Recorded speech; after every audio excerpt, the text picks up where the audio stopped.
Et ça, c'est moins désagréable à recevoir pour la personne en face? Oui. Raphaël est ma fille, elle a 24 ans et depuis quelque temps, elle s'intéresse à ma profession. Elle me pose beaucoup de questions sur la médiation professionnelle, sur les thématiques d'actualité et sur tout ce qui touche à la relation. J'ai eu envie de vous partager nos échanges. Voilà. Est-ce que je suis assez motivée pour le faire ou pas? Je dirais que lui dire merci, c'est le minimum. Tu vois. Alors je sais que la dernière fois on avait dit qu'on parlerait du conflit, mais juste avant ça, je me souviens il y a quelques jours j'ai vu un film et je me suis dit non quand même, il faut que je t'en parle. C'était une dispute et en gros il y a une personne qui reprochait à l'autre de s'être donné corps et âme et à la fin il lui a dit avec tout ce que j'ai fait pour toi, c'est comme ça que tu me remercies. Et je me suis dit non, c'est... Ouais, ça c'est vrai que c'est vraiment intéressant comme thématique et c'est récurrent en fait d'entendre dans les médiations des personnes qui peuvent dire à un moment ce que tu viens de dire, après tout ce que j'ai fait pour toi. Et donc elles évoquent derrière une décision qui a été prise par l'autre et qui leur semble tout à fait injuste ou inappropriée. Parce que ce que tu racontes à travers ce film que tu as vu, c'est toutes les fois où une personne se retrouve dans une situation désagréable, tu vois, ou après avoir aidé, conseillé, guidé un ami, par exemple. Après s'être pleinement investi dans cette aide, l'ami n'a pas forcément l'attitude qu'on pourrait attendre de lui. Il ne se montre pas reconnaissant. Et voire même peut-être il peut se détourner de la personne. Ouais. Mais tu vois, ça peut aussi être dans un couple. Alors ça, je dois dire que moi je l'entends souvent. Quand l'un des deux va prendre une décision de rupture, par exemple. Alors ça peut amener celle ou celui qui subit la décision à faire un bilan. Et tu sais, l'heure des bilans, c'est toujours un peu problématique. Ouais. Parce que la personne va mettre dans une balance, d'un côté, la décision de rupture qui s'impose à cette personne, et de l'autre côté, eh bien, tout ce qu'il dit avoir fait pour l'autre. Et c'est à ce moment-là qu'il pourra dire... avec tout ce que j'ai fait pour toi. Exactement. Alors, tu vois, ce sont quelques mots qui en disent long, en fait, sur la dégradation de la relation, voire même sur toute la dynamique conflictuelle qui s'installe entre ces deux personnes. Et invariablement, il s'agit d'une personne qui considère qu'elle a fait beaucoup d'efforts pour aider quelqu'un, sans obtenir de reconnaissance de sa part. Elle va parler aussi de sacrifices. Ouais. Ce sont des sacrifices qu'elle a pu faire pour permettre à l'autre de faire aboutir son projet, tandis qu'elle, elle se retrouve le bec dans l'eau. Et c'est à ce moment-là que ces mots émergent. C'est une expression d'une frustration, d'une colère, voire d'un sentiment de trahison. C'est-à-dire, elle a le sentiment de s'être sacrifiée pour, au final, rien. Ouais. Alors, tu vois, comme nous aimons bien les exemples, je te parlerai bien d'une personne que j'ai rencontrée, on va l'appeler Barbara. Ça te va, Barbara? Tout à fait. Ouais. Je l'ai rencontrée dans le cadre d'une formation et elle me faisait part d'une situation qu'elle a vécue au niveau professionnel. Et j'ai envie de raconter cette situation parce que j'ai bien aimé la réflexion qu'elle a menée sur cette expérience. Donc Barbara, elle est l'une des collaboratrices de son manager. Elle travaille avec lui depuis 5 ans et vraiment, ça se passe très bien. Elle est très satisfaite de son poste, elle est investie dans son travail, elle fait des heures sup sans broncher, à sa propre initiative d'ailleurs. Hein. Vraiment, elle s'engage pleinement dans chaque projet du service. Parce que, en fait, c'est important pour elle d'exceller dans son rôle. Tu vois, elle a la satisfaction de contribuer à la réussite du projet de l'entreprise. Alors, elle sait aussi par ailleurs qu'elle est très appréciée dans son service et par son manager, parce qu'il lui dit régulièrement. Et tu vois, comme elle se sent reconnue, tu te souviens, on a parlé de la reconnaissance, oui. Eh bien, ça l'encourage, ça la motive à faire toujours ce qu'il faut faire pour que le service fonctionne bien. Donc, tu vois, tout va bien pour Barbara. Oui, c'est la situation professionnelle idéale pour elle et pour son manager. Oui, c'est sûr. Alors, bon, évidemment, je ne te cache pas que tout ça, ça se fait un petit peu au détriment de sa vie personnelle. C'est-à-dire que, contrairement à ses amis, elle n'a pas toujours la disponibilité pour sortir, pour aller boire un verre, pour aller au cinéma, au théâtre, etc. Mais comme elle a une grande satisfaction au niveau professionnel, ça compense. Et donc, me raconte Barbara, c'est assez naturellement que lorsqu'une promotion s'annonce dans le service, elle en parle à son manager et lui propose de l'accompagner dans ses démarches pour maximiser ses chances. Alors, elle sait que par rapport à ce nouveau poste, elle a l'expérience, elle a les compétences, et puis je te dirais qu'elle a surtout la passion, en fait, qui peut être requise pour occuper ce poste à responsabilité. Elle note, me dit-elle, que quand elle lui en parle, il ne montre pas un enthousiasme débordant, tu vois, à l'idée de cette promotion. Elle le note, mais sans plus. Alors, tu te doutes bien que je vais pas être trop longue sur la suite de cette histoire, mais ça se conclut pas par un happy end. Ouais. C'est-à-dire qu'en fait, elle est extrêmement déçue lorsqu'elle apprend que son chef de service a favorisé le dossier d'une autre postulante. Alors là, Barbara, elle est en état de choc. Elle n'en revient pas, elle ne comprend pas. C'est-à-dire qu'elle rentre complètement dans le schéma dont on parlait. Après tout ce qu'elle a fait pour ce manager et son service, comment lui peut lui faire un coup pareil? C'est de la trahison. Ouais. Alors là, il lui revient en tête toutes les fois où elle est restée plus tard, tout ce qu'elle a mis en place pour que ce service fonctionne bien, toutes les attentions qu'elle a eues pour lui. Et puis aussi, il lui revient toutes les soirées qu'elle a refusées, toutes les fois où ses amis sortaient mais qu'elle était trop fatiguée. Bref, tu le comprends, c'est l'idée là du sacrifice qui vient s'imposer à elle. Alors, elle me raconte, Barbara, que pendant une semaine, elle est HS. Elle pose des jours de congé et pendant ces jours de congé, elle rumine. Elle tourne en boucle la situation dans sa tête, elle est vraiment écœurée. Elle en discute avec ses amis et bien sûr, toutes ont des qualificatifs, t'imagines, pas très valorisants sur son manager. Oui, bien sûr. Et puis toutes lui disent également qu'elle l'avait averti sur le fait qu'elle en faisait trop, que le travail c'est de 8h à 17h, et puis après il y a une autre vie qui commence. Donc au bout d'une semaine, elle reprend son travail, et évidemment, comme ses collègues voient qu'elle n'est pas bien, chacun et chacune y va de son conseil. Donc elle entend régulièrement qu'elle en a trop fait, que c'est pas comme ça le monde du travail, qu'il faut pas trop se donner, il faut savoir se préserver, parce que si on fait trop de choses pour les autres, et finalement on va être déçu. Et tu vois, cette remarque, elle l'entend tellement souvent et elle résonne tellement bien en elle. Attends, quelle remarque? Eh bien, l'idée qu'elle a sacrifié son temps de loisir, qu'elle s'est sacrifiée pour la bonne marche du service, qu'elle en a trop fait pour son manager. L'idée aussi que son manager est un égoïste et que maintenant elle devrait penser à elle, tu vois. Et ça, c'est quelque chose qu'on entend souvent. Eh bien, puisque c'est comme ça, maintenant, je vais penser à moi. Alors, elle se dit, ok, donc à partir de maintenant, fini les sacrifices, je vais prendre du temps pour moi. Elle me raconte qu'elle laisse cette idée dans sa tête et qu'elle l'observe régulièrement, tu vois, cette idée en train de faire son chemin dans sa tête. Mais elle me dit également que elle se sent pas complètement à l'aise avec. Elle se sent en contradiction, mais sans vraiment voir où se situe cette contradiction. Donc voilà, tu l'as compris, elle a repris son travail, mais maintenant, elle est vigilante. Donc, elle commence son boulot à 8h, et à 17h, quoi qu'il arrive, elle prend ses affaires et elle quitte le travail. Alors, évidemment, elle a plus de temps pour voir ses amis, mais elle va pas bien. Elle continue d'attribuer ce mal-être à sa déception, mais plus le temps passe, et plus elle constate qu'elle doit faire des efforts pour essayer de s'en convaincre. Tu vois ? C'est-à-dire qu'il y a une contradiction qui est là, mais elle ne prend pas forme, en fait. Juste, elle laisse un mal-être. Ouais. Et en fait, elle va donner une forme à cette contradiction le jour où, dans le service, il y a une urgence à traiter. Et qu'il faut, évidemment, c'est une urgence, donc il faut la traiter urgemment. Et tu sais, une urgence, ça va arriver un quart d'heure avant la fin du boulot. Sympa. Voilà. Donc en effet, comme 17h approche, elle voit qu'elle va pas avoir le temps de traiter cette urgence avant son heure de départ. Et elle se dit qu'avant, elle serait restée. Mais là, comme elle a pris de nouvelles décisions, tu vois, elle hésite. Elle tient, du coup. Voilà, exactement. Mais elle me dit aussi qu'elle prend le temps d'observer ce qui se passe en elle. Et à la perspective de partir, elle se sent pas bien, pas satisfaite, pas en harmonie. Ouais. Tu vois ? Mais en revanche, quand elle se place dans la perspective de rester et de faire ce qu'il y a à faire, alors là, elle se sent beaucoup mieux et ça la met en harmonie. Et elle me dit, d'un seul coup, j'ai tout compris. J'ai compris d'où cette contradiction venait.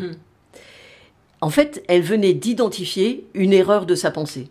C'est-à-dire que quand elle faisait tout ce qu'elle faisait dans le service pour son manager, etc., en fait, elle ne le faisait pas pour l'autre, mais elle le faisait pour elle, parce que c'était sa manière à elle d'être en correspondance. Maintenant, on dit, tu sais, beaucoup en alignement. Ouais. Donc, c'était sa manière à elle d'être alignée avec sa propre représentation d'une collaboratrice efficace. C'est-à-dire que toutes ces actions déployées avec dévouement, ces heures supplémentaires, toute l'attention qu'elle portait à l'accomplissement de sa mission, c'était pas simplement destiné à servir à son manager ou à garantir la réussite du projet. Toutes ces actions étaient en réalité en adéquation avec l'image qu'elle avait d'une collaboratrice exceptionnelle, cherchant à répondre à ses propres besoins de reconnaissance et d'accomplissement. Ok. tu vois? Ouais. Donc ça explique le fait que quand elle s'est retrouvée dans « à partir de maintenant, je ne m'occupe que de moi », eh ben, elle ne savait pas quoi faire, Ouais. tu vois? Puisque depuis le début, elle s'occupait d'elle, mais c'est juste qu'elle ne le savait pas. Exactement. Elle n'avait pas pris conscience de ça. Et tu vois, c'est quand même une sacrée prise de conscience, au point d'ailleurs que cette prise de conscience l'a remise complètement en harmonie avec elle-même. Alors évidemment, quand nous n'avons pas cette pensée que j'ai envie de qualifier d'éclairée, et qu'on valide l'idée que nous faisons des choses pour les autres, ben en fait, nous nous retrouvons souvent dans la position de subir les événements et d'attendre avec impatience les approbations des uns, la reconnaissance des autres, la promotion de la hiérarchie, parce qu'on perçoit ces éléments de validation comme le juste retour pour nos actions déployées envers les autres. Et évidemment, quand on est dans ce schéma, eh bien, on accorde un pouvoir significatif aux autres. On les investit d'un pouvoir, tu vois, qui est celui d'évaluer la valeur de nos contributions, de définir notre réussite, voire même modeler notre identité professionnelle. Et même parfois personnelle. Et ça peut aller jusqu'au personnel. Donc, tu vois, ce pouvoir qui est externalisé peut devenir une source de vulnérabilité. Parce que, du coup, notre bien-être et notre estime de soi deviennent complètement dépendants des réactions et des jugements extérieurs. Et c'est ce qui fait que nous sommes déçus et que nous pouvons dire « avec tout ce que j'ai fait pour toi ». C'est important de prendre conscience que nos choix, nos décisions, nos actions sont toujours liées à notre propre quête de satisfaction. Alors, bien sûr, il faut comprendre que ces décisions, ces choix, ces actions ont des conséquences sur les autres. Mais ils sont d'abord dirigés vers nous. Et comme ils ont des conséquences sur les autres, si la reconnaissance est là, c'est parfait. Ouais. Et si elle n'est pas là, c'est qu'il y a un autre levier à actionner, mais certainement pas celui de l'idée du sacrifice et de « avec tout ce que j'ai fait pour toi ». Parce que, en fait, cette idée du sacrifice, ça va créer, évidemment, une relation dégradée entre l'un qui peut avoir de la rancune et puis l'autre qui va avoir de la culpabilité. Enfin, parfois, ça peut être de l'indifférence. Justement, dans le film, il était question d'une femme qui disait qu'elle avait sacrifié ses études pour justement permettre à son compagnon de terminer les siennes. Et elle était vraiment surprise quand finalement il lui a annoncé qu'il la quitte pour une autre femme. Et c'est là qu'elle a pu dire « avec tout ce que j'ai fait pour toi ». Donc, est-ce que dans ce cas-là aussi, on est plutôt dans un schéma de vie à deux, de vie en couple, un schéma qui est différent de la vie professionnelle? Est-ce que ta réflexion s'applique aussi? Bien sûr, je te dirais oui, sans exception. Mais je dis pas que c'est facile. Hein. C'est-à-dire que c'est probablement facile à comprendre comme réflexion quand tout va bien, parce que c'est un raisonnement qui est logique, qui est rationnel. Mais évidemment, quand la situation nous tombe dessus, comme tu l'évoques là dans le film, si la réflexion n'a pas été menée au préalable, il y a un autre élément qui va rentrer en jeu et qui va venir tout perturber. C'est l'émotion. Ouais. Et l'émotion, elle va être aux commandes. Et comme c'est une émotion négative, je te dirais que, comme Barbara, nous allons ruminer, rabâcher cette situation en nous-mêmes et auprès des autres, et on va être en boucle sur le sujet. Parce que l'impact émotionnel de cette situation va obscurcir notre capacité à voir au-delà de la déception immédiate. Et puis pendant ce temps-là, la relation va se dégrader et puis elle va devenir conflictuelle. Donc ce sont en fait des situations comme celle-ci que nous, médiateurs professionnels, nous retrouvons dans nos réunions de médiation. Mais en effet, on peut appliquer le même raisonnement. C'est-à-dire que quand madame a accepté d'interrompre son parcours d'études pour aller travailler et apporter de l'argent au foyer, et ainsi permettre à monsieur de terminer sa certification, elle l'a fait en accord avec sa représentation d'une partenaire engagée et solidaire. Ouais, okay. Tu vois ? Elle aurait très bien pu avoir une autre représentation, un autre modèle de la relation de partenariat dans le couple. Elle aurait très bien pu dire « Ah ben écoute, non, moi j'ai quasiment terminé mon cycle d'études, toi t'es au milieu du tien, il vaut mieux que ce soit toi qui bosse et qui rapporte de l'argent au foyer, et puis moi quand j'aurai terminé et que j'aurai un poste, à ce moment-là tu pourras finir tes études. » Tu vois ? Ce sont des différentes représentations qui se rencontrent et qui se discutent. Alors, s'il y a entente, le couple se renforce autour du projet. Alors, parfois, l'un des deux accepte à contre-cœur, parce qu'il n'arrive pas à affirmer sa position.